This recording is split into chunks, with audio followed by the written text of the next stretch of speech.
طيب فارس بيقول ايه؟ بيقول يا جماعة انا سمعت ان انا بعد ما اتجوز مراتي هتصحى قبلي بنص ساعة تحضر لي الحمام، وبعد كده تيجي تهمس في ودني علشان اصحى و... ده هو ده ده هو ده هو ده وصل ده اللي انت عايزاه. انا ممكن اوصلكم ببعض طيب.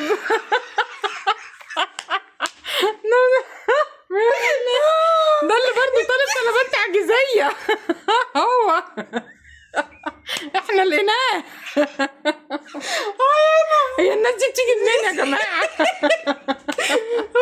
يعني دول بيتولدوا زينا ولا بيجوا منين؟ طيب عايزة تاني؟ بيقول لك هتصحى قبلي بنص ساعة وتيجي تهمس في ودني تقول لي اصحى، ومش هتعلي صوتها وهي بتصحيني عشان ما تزعجنيش. واول ما ادخل الحمام هتبدأ تحضر لي الفطار، ولما نفطر هتساعدني وانا بلبس هدومي، وتدعي لي وانا نازل الشغل، واول ما ارجع من الشغل هتقابلني وكأنها ما شافتنيش بقالها سنة. وطبعا هلاقيها مجهزة الغدا عشان نتغدى ونخرج ونقضي مع بعض اليوم فسح. هو الكلام ده حقيقي ولا انا بيتهيألي؟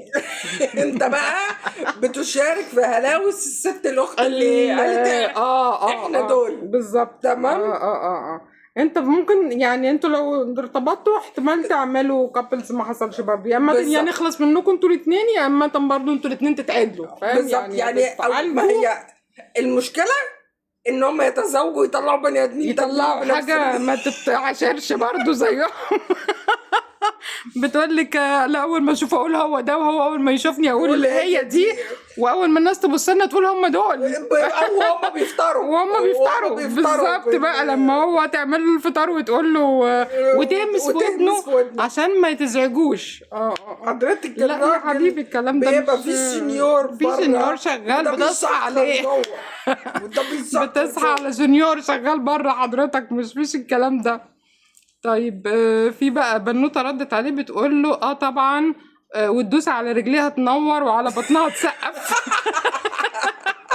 ولسه في عرض الساحر بس بعد الخلفه بقى، يجنن يجنن.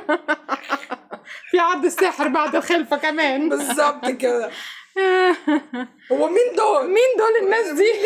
في ناس معانا مش دول يعني مخلوقات عجيبه مش من الكوكب ولا دول ايه؟ شوف في ده في يشبه في تكوينه الريكو. حيوان الريكو.